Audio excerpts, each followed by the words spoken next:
भरोसा। किसी एक गांव में एक बहुत बड़ा अनाज का व्यापारी रहता था। उसका कारोबार बहुत बड़ा था। वह आसपास के गांव में भी अनाज का व्यापार करता था। उसके गांव में भी उसकी अनाज की दुकान थी। उसका कारोबार बड़ा था, इसलिए उसे मदद के लिए एक नौकर की ज़रूरत थी। इसलिए व्यापारी ने एक आदमी को अपने कारोबार का काम संभालने के लिए एक नौकर रख लिया। उस नौकर को सारे गांव में एक चोर की नज़र से देखा जाता था। गांव वालों को जब पता चला कि व्यापारी ने उस आदमी को नौकर रख लिया है, तो गांव वाले व्यापारी के पास जाकर बोले, अरे यह आदमी तो चोर है, यह उन लोगों के घर में चोरियां करता है। सेठ जी, अगर आप इसे अपनी दुकान में काम पर रखोगे तो यह चोर आपकी दुकान से सारा अनाज चुरा लेगा। व्यापारी ने गांव वालों की सारी बातें सुनी, लेकिन फिर भी उस आदमी को काम पर रख लिया और वह नौकर व्यापारी की दुकान में उनकी मदद करने लगा। ऐसा ही कुछ दिन चलता रहा। एक दिन व्यापारी को व्यापार के सिलसिले में कुछ दिनों के लिए दूसरे गांव जाने की ज़रूरत पड़ गई। फिर व्यापारी ने अपनी दुकान उस नौकर के भरोसे सौंप कर जाने का निर्णय किया और फिर नौकर से कहा, जब तक मैं गांव से वापस नहीं आता, मैं यह दुकान तुम्हारे भरोसे सौंप कर जा रहा हूँ। मेरे आने तक दुकान ठीक से संभालना। यह बात सुनते ही उस नौकर के मन में लालच आ जाता है। वह तभी सोचता है, जब सेठ जी गांव चले जाएंगे तब मैं सारा अनाज चुराकर भाग जाऊंगा। जैसे ही यह बात व्यापारी की पत्नी को पता चलती है, वह दुकान में दौड़ते हुए आती है और व्यापारी से बोलती है, आप यह क्या कर रहे हैं? इतनी बड़ी दुकान आप इस चोर के भरोसे कैसे छोड़ सकते हैं? यह तो सारा अनाज चुराकर भाग जाएगा। उन दोनों की बातें वह नौकर चुपके से सुन रहा होता है। तभी व्यापारी बोलता है, अरे प्रिय, वह नौकर ऐसा नहीं करेगा। अगर उसे चोरी करनी ही होती तो आज तक वह कर चुका होता, लेकिन वह तो बहुत मेहनती है। दुकान में मेरी बहुत मदद करता है, मुझे उस पर पूरा भरोसा है।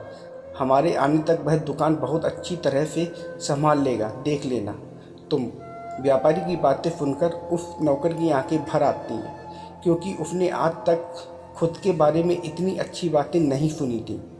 वह यह सोच रहा था कि सेठ जी मुझ पर इतने विश्वास से उनकी इतनी बड़ी दुकान सौंप कर जा रहे हैं और मैं उनकी गैर मौजूदगी में उनकी दुकान लूटकर भाग जाने की सोच रहा हूँ। उसे बहुत बुरा लग रहा था। वह खुद से नज़रें नहीं मिला पाता। फिर जब व्यापारी दूसरे गांव के लिए निकल जाते हैं तो वह नौकर उनकी दुकान संभालने लगता है। उसके मन में चोरी करने का विचार तो आता है कि तभी उसे सेठ जी की बातें याद आ जाती हैं। वह बातें याद आते ही वह चोरी ही नहीं कर पाता। सारे गांव वाले भी आश्चर्य हो जाते हैं कि इस चोर ने अब तक चोरी कैसे नहीं की।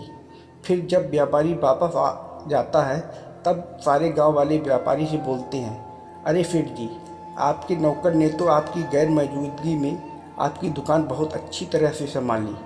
यह देखकर व्यापारी और उसकी पत्नी भी बहुत खुश होती है।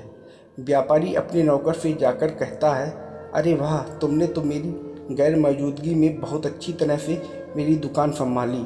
गांव के लोग भी तुम्हारी प्रशंसा कर रहे हैं। वह नौकर बोलता है, सेठ जी, आपकी वजह से ही मैं यह कर पाया हूँ। आपने मुझ पर इतना विश्वास रखा, इसलिए मुझ में यह बदलाव आया है और मेरा मन परिवर्तन हुआ है। लोगों के इतना बताने पर ही मैं चोर हूँ, फिर भी आपने मुझे काम पर रखा, मुझ पर विश्वास रखा, इसलिए मैं एक अच्छा इंसान बन गया हूँ। मैं आपका धन्यवाद करना चाहता हूँ। आपकी वजह से मैं लोगों के सामने अच्छा बन पाया हूँ। सेठ जी ने कहा, दुनिया में दो तरह के लोग होते हैं, एक अच्छे और एक बुरे, लेकिन ज़िंदगी हर बुरे आदमी को अच्छा बनने का एक मौका ज़रूर देती है, जिसमें वह अच्छा इंसान बन सकता है। तुम्हें वह मौका मिला और तुम उस पर खरे उतरे और सबको यह दिखा दिया कि तुम भी एक अच्छे इंसान हो। कोई भी इंसान कितना भी बुरा क्यों ना हो, अगर उसके साथ अच्छा बर्ताव किया जाए और उस पर विश्वास रखने पर उसका वह इंसान बदल सकता है। और कोई भी इंसान मजबूरी में ही गलत काम करता है। परिस्थितियाँ गलत होती हैं, लेकिन इंसान नहीं।